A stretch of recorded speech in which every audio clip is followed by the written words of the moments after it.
Excited to be here with you this morning. Tim Jones just requested that I do a very, very short message today because he has to leave. So we should be done around 2 o'clock today, Tim. Thanks for asking. Today we actually are coming to a passage to where I really feel like we could spend all day talking about it. I'm going to do my best not to. But we come to a text today that honestly, it's just been plain hard. It's been very, very difficult for me to deal with this passage in the Bible this week. And it's tough because in this story that we'll read today, Jesus will do some things and he'll say some things that just don't settle well with us. But the reality is that they're here. They're in the Bible. Jesus did say these things. And these are some of the phrases that we call the hard sayings of Jesus because they don't reflect the portrait of Jesus that we've created in our head. And so it's hard for us to read them and fathom what he's doing. It just doesn't seem like the Jesus that we think about. So I want to do this morning. I just want to read the text to you. I'm going to read Matthew chapter 15, verses 21 through 28. I'm going to read the whole passage and let you just decide for yourself if it's as tough as I'm making it out to be. So I'm in Matthew chapter 15, starting in verse 21. Jesus went away from there, and he withdrew into the district of Tyre and Sidon, and a Canaanite woman from the region came out, and she began to cry out, saying, "Have mercy on me, Lord, Son of David. My daughter, she's cruelly demon-possessed." But he didn't answer her a word. And his disciples came and they implored him, saying, "Send her away because she just keeps shouting at us." But he answered and he said, "I was only sent to the lost sheep of the house of Israel." But she came and began again to bow down, and she bowed before him, saying, "Lord, just please help me." And he answered and he said, "It's not good to take the children's bread and to throw it to the dogs, is it?" But she said, "Yes, Lord, but even the dogs feed on the crumbs which fall from their master's table." And Jesus looked to her and he said, "O woman, your faith, it's great. It shall be done for you as you wish." And her daughter was healed at once. See why it's a tough text? Have you ever read the book Gulliver's Travels?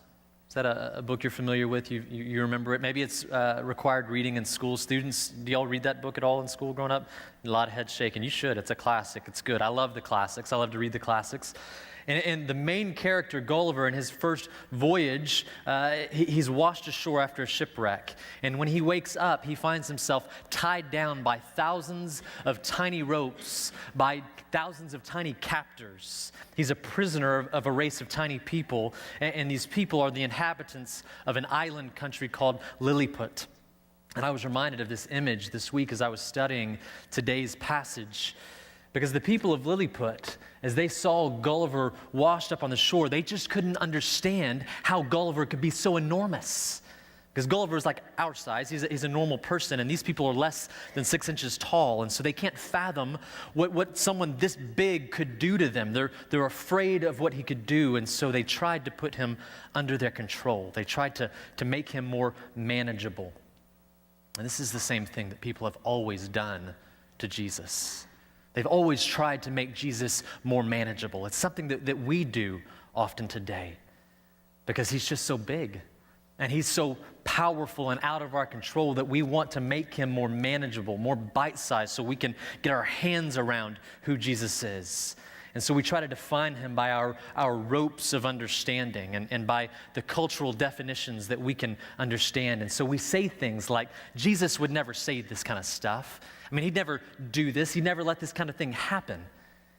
Or we say things like, well, I like to think of Jesus kind of like this. And we describe the way we think Jesus ought to be. The reality is that we're generally for Jesus, right? We like him. We like Jesus. But sometimes the Jesus we like is a Jesus that we've attempted to tie down. It's a Jesus that we've created by restraining him and making him fit some kind of mold or model that feels comfortable to us. But God never intended for himself to be fitted into our intellect and into our reason. But he designed us to be adapted into his self. And so when we come to a passage like today in Matthew 15, I think we just have to allow God to say what he's saying, and we have to allow Jesus to be the Jesus that he is. Otherwise, you and I have embraced our own creation of God that's not true. It's not real, it's not full, and so we deceive ourselves. I think what we'll find today as we look at Matthew chapter 15 is that once we cut the ropes, these ropes we've tried to use to manage Jesus, we'll find that he's even bigger than we first thought. He's even more enormous than we first imagined. I think we'll also find that he's compellingly good. So we've got some work to do today as we get into this passage. And as we do, I want us to begin now to prepare ourselves to meet with God this morning. Let's ask him to reveal himself to us in this text in a very real way, the true Jesus, so that we would trust him more and we could follow him more closely. So I'm going to pray that over us. God, we come to you this morning, your church. We come because we want you. We don't want some figment of you, some imaginary you, some small you that we can manage, that we can be bigger than. But we really do come because you are worthy of worship. And God, this morning, as we come to a text that is just difficult, it's difficult to understand all the things that are going on and all the things that are being said. I pray today that you would reveal to us your truth and your person and your intent. Church, if you'll take just a moment, pray on your own. Pray that God would speak to your heart this morning.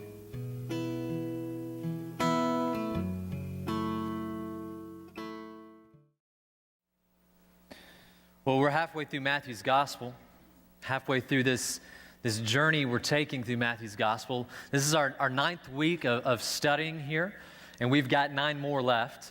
We're going to roll straight through Easter. We're going to look at the crucifixion and the death and the resurrection of Jesus and just pause on that. And then the next week, the last week of April, we will investigate Jesus' great commission to his disciples. And of course, today, as we read earlier, we're in Matthew chapter 15.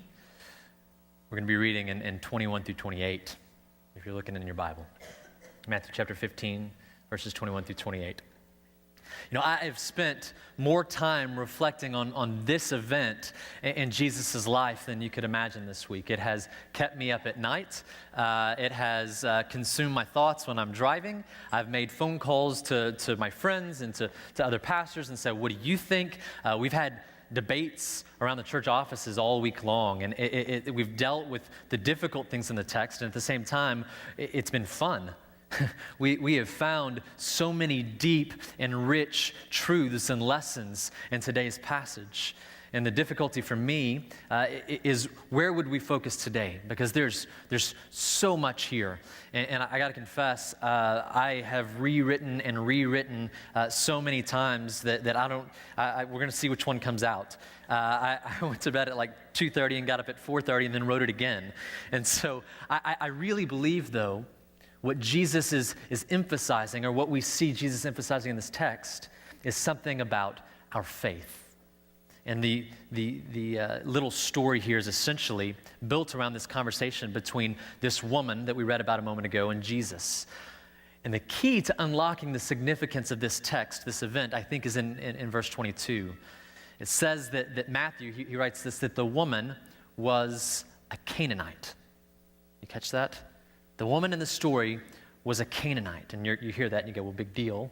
So she was Canaanite. So she wasn't a Jew. She wasn't the same race. She wasn't the same ethnicity as Jesus and his disciples. She was from a different nation. But it's really unique that Matthew calls her a Canaanite. And that's because there were no Canaanites, so to speak, at this time. At the time of Jesus, Canaan wasn't even a place on the map. It's an ancient people who had long since dissolved. There no longer were Canaanites, but Matthew calls this woman a Canaanite. And in the history of Israel, if you remember, Canaan was always an enemy of Israel and of God. It always had set itself in opposition to God. And so this woman here, Matthew's making a point, is an ancestor of these ancient people who had always been the arch enemy of God and his people. So by her heritage, being a Canaanite, she would have been the very last one to recognize Jesus and honor the authority of Jesus. So you can see Matthew here is pointing out something to us, something to unlock the meaning and the significance behind the text. It's something in her identity, and it's something in her faith that will help us unpack today the meaning in this story. All right, so let's roll back to verse 21. This is where we started. As we read earlier, it says that Jesus, in verse 21, Jesus went away from there. He's leaving a place, and the place that he's leaving from is a place where he's been rejected by the Jewish leaders. And we're going to read why he was rejected by them here in a few minutes. But he leaves them, and he heads into enemy territory, really. He goes into this Greek area, Tyre and Sidon. He goes to a people who shouldn't be even remotely interested in him or in the message of God's kingdom on earth. So he's going to a place to where maybe he can pull back for a moment. And what we're told is that he's greeted by a Canaanite woman. She beats him there. She finds he's coming, and she gets in front of him. And when she comes to him in verse 22. She gives him a title. Do you see it? It says, Lord, Son of David. Throughout the Old Testament, this title, Son of David, was one that was used to talk about the coming Messiah. See, God had promised when he sent his son into history, his son wouldn't be just some mere tribal leader. He wouldn't just be a holy man or a prophet of some sort. And he wouldn't even just be a king over one nation, over a few people, but he would rule over all people.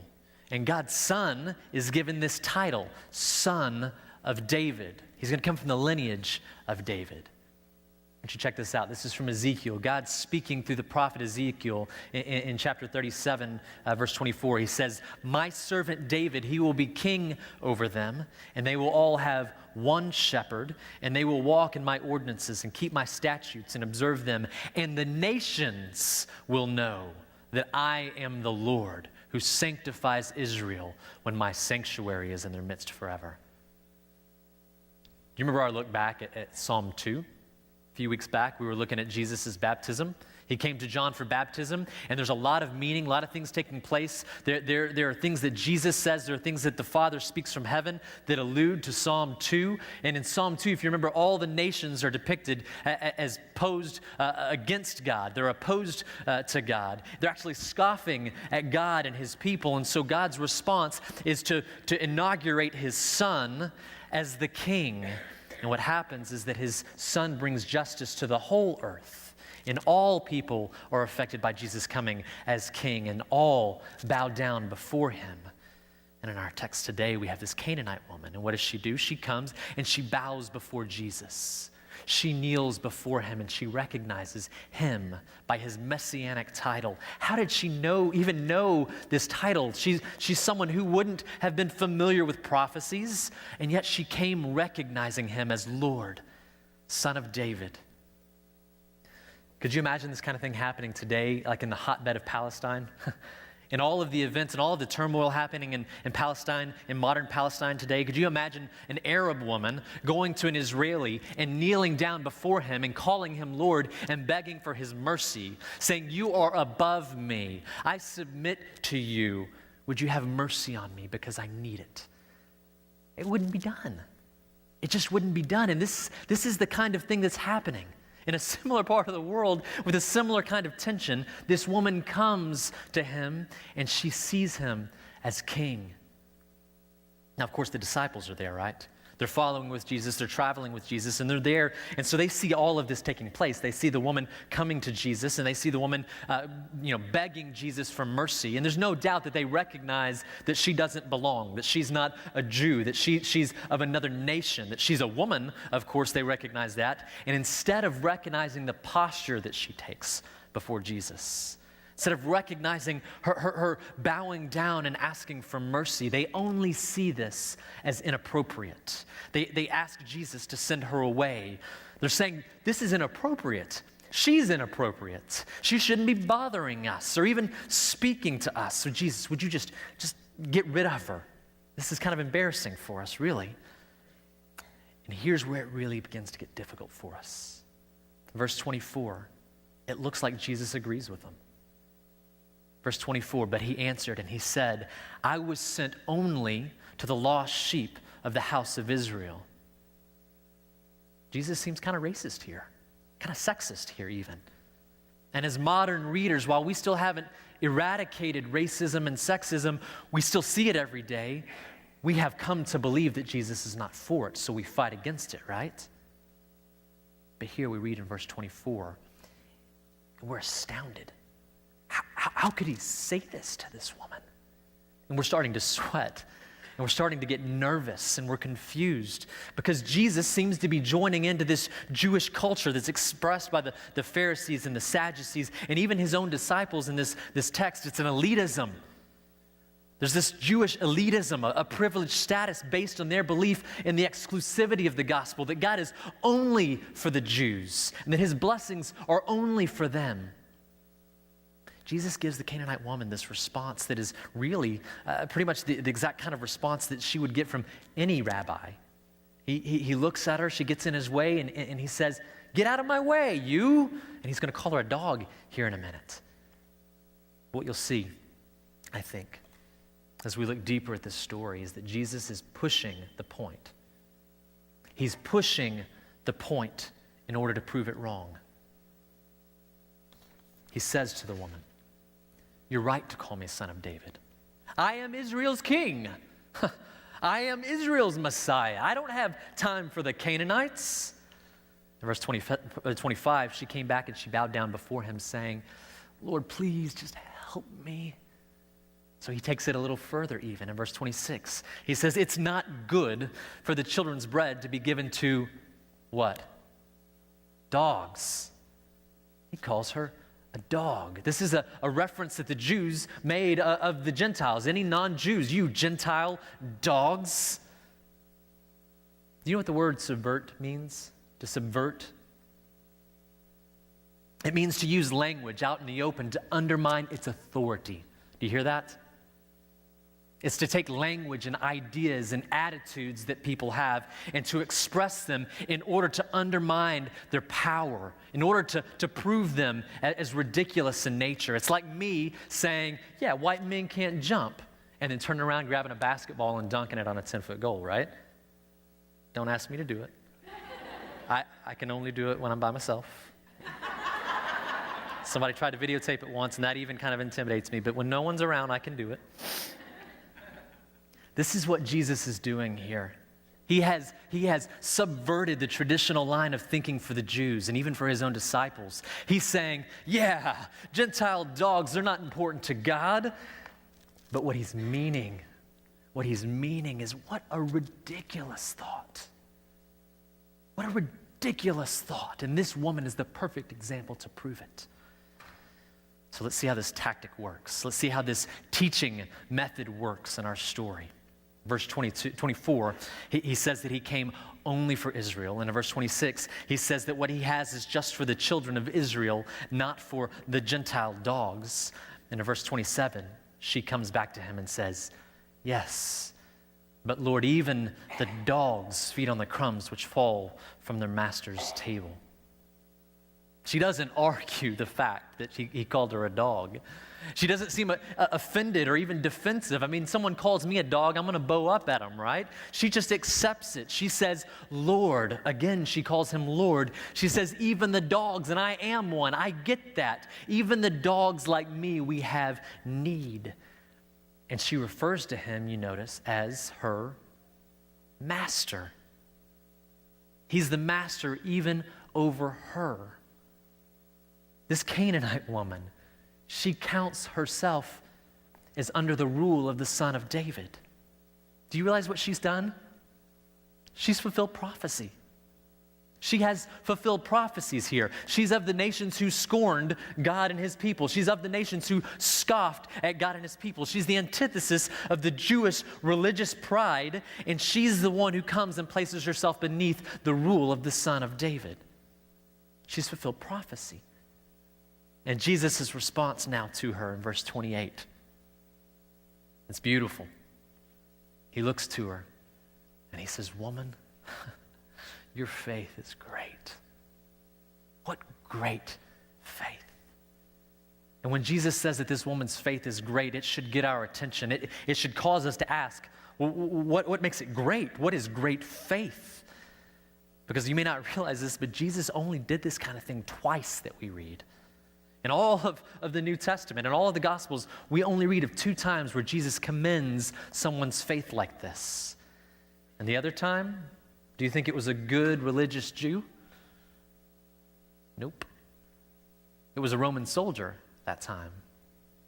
It was another Gentile who would have been brought up in pagan upbringing, who was now, his role was stationed in Palestine so he could subject the Jews to the emperor's rule. He's another person who should have had no interest in the authority of Jesus.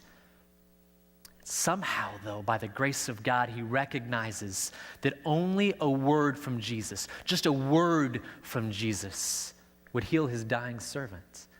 And he says this, and this is incredible considering who he is.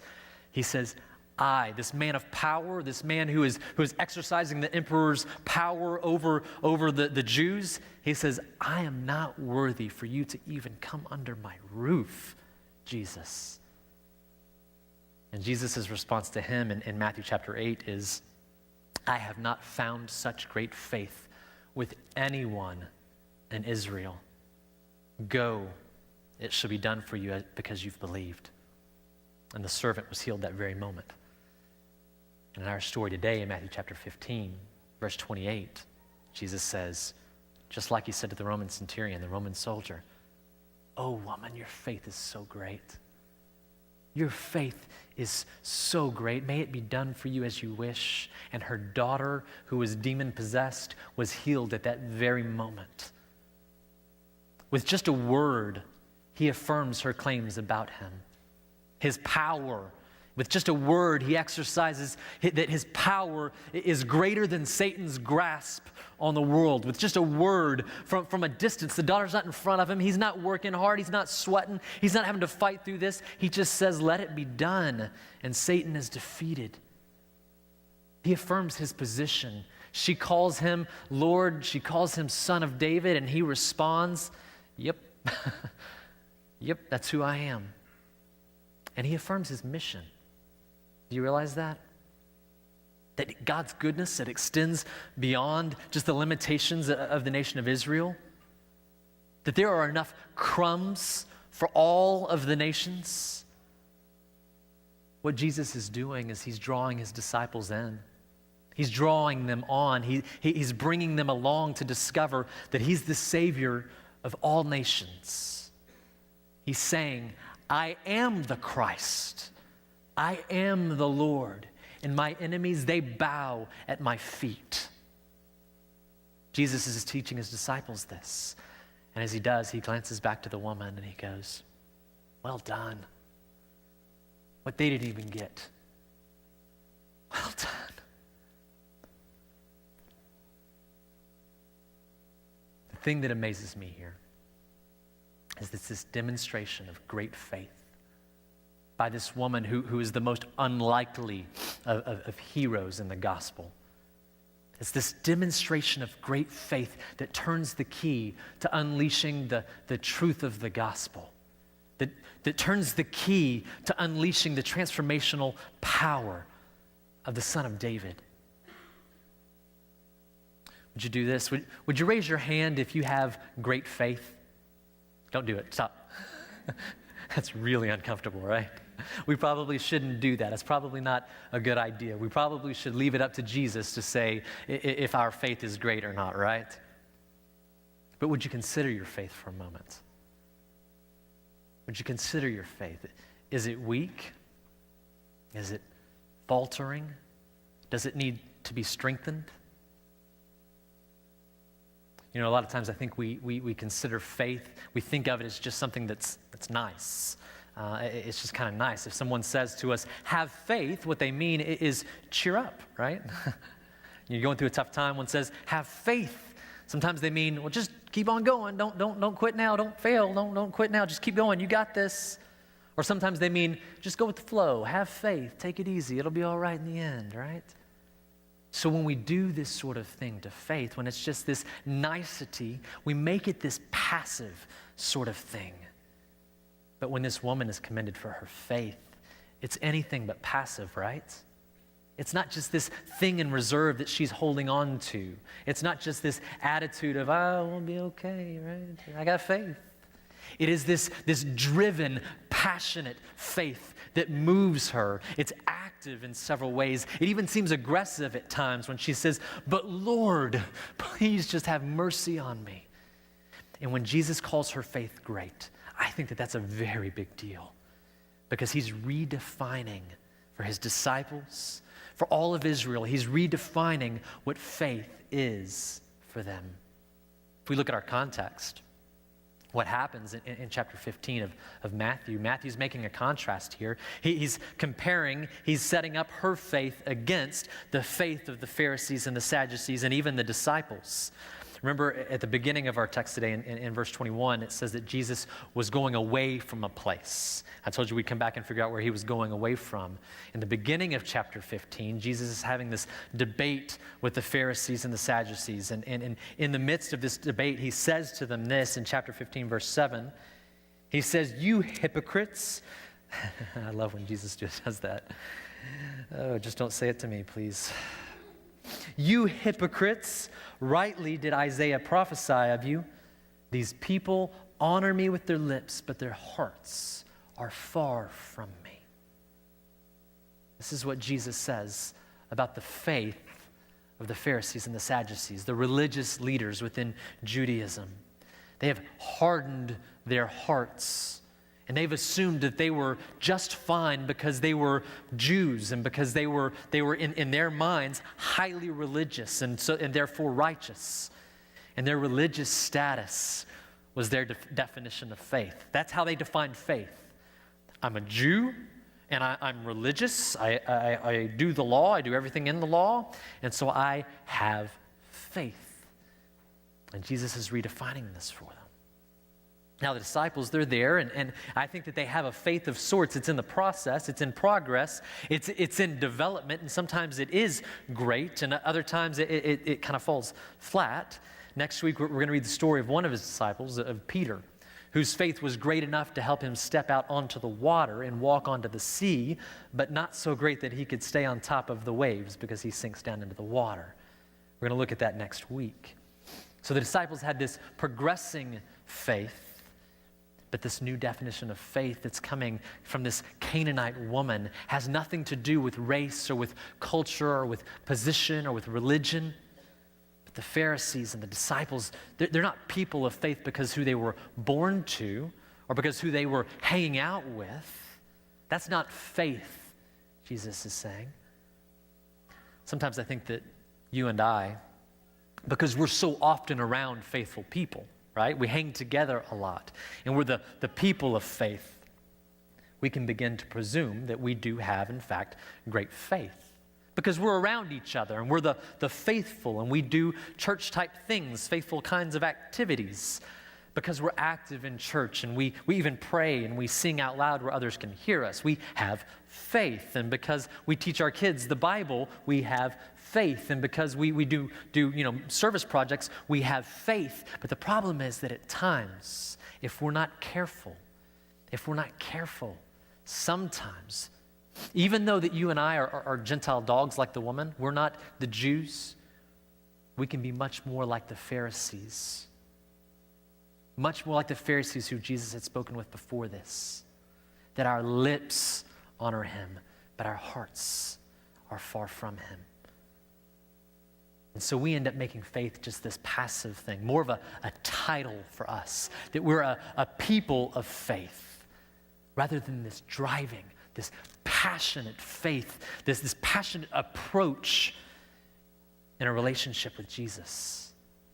And this Canaanite woman who brings this active, passionate, driven approach to Jesus. She's crying out in confidence to him because she's found that he's the only one that she can put her absolute confidence in. And she knows this. She knows that she has none of the credentials. She has none of the rights that the Pharisees and Sadducees and the disciples, that these have to approach a Jewish rabbi. And yet somehow she still has this deepened understanding. By the grace of God, she has this understanding. First, that he was who he was. She understood this, and this drives her forward. She calls him Lord. She calls him Son of David, the messianic title that had been prophesied. She recognizes Jesus for who he is. She calls him Master. He was so much more than just a religious leader for her. He was more than a prophet or just some rabbi. He was king, and she understood this. Now, the opposite of this, she understood that he was who he was. The opposite of this is spiritual ignorance. Catch that? The opposite of knowing Jesus and seeing him for who he really is spiritual ignorance. And that's the problem with the Pharisees. And sometimes, unfortunately, it's the problem with us. Sometimes we don't recognize Jesus for who he really is. And folks, the consequence of that is everything. Saving faith is only found in truly knowing the real Jesus. Jesus says this in John 17. He says, this is eternal life. This is saving faith, is what he's saying. That they may know the only true God and me, Jesus Christ, who was sent by him. This Canaanite woman, by God's grace, she knew him in that way.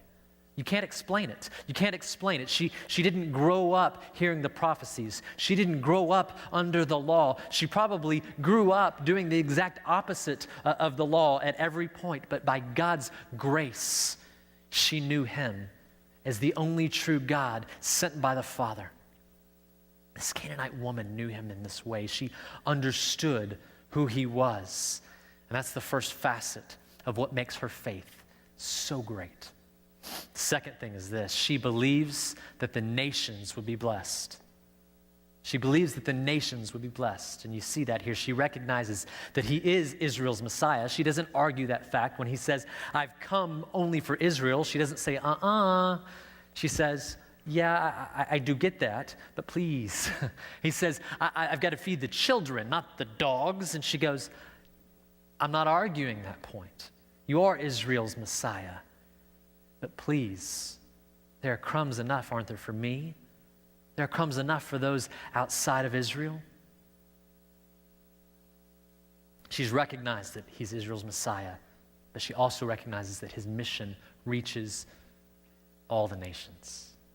She appears to understand something about Jesus' purpose that the disciples don't understand yet, who are walking with Jesus all the time, that the Pharisees and the Sadducees understand, who don't understand, who are in the law, who are in the prophecies all of the time. She comes and she understands Jesus' purpose more, it seems, than anyone else here. Now, the opposite of this, the opposite of understanding that the nations would be blessed, it manifests itself in us as missional apathy. Do you hear those words? Missional apathy. It's where we draw a circle around ourselves, and we're only concerned with everything inside the circle. Does that make sense? We're only concerned about what's inside the circle, about ourselves, and we never look to God's purposes at those around us and at those unlike us. And the disciples, they've missed this completely.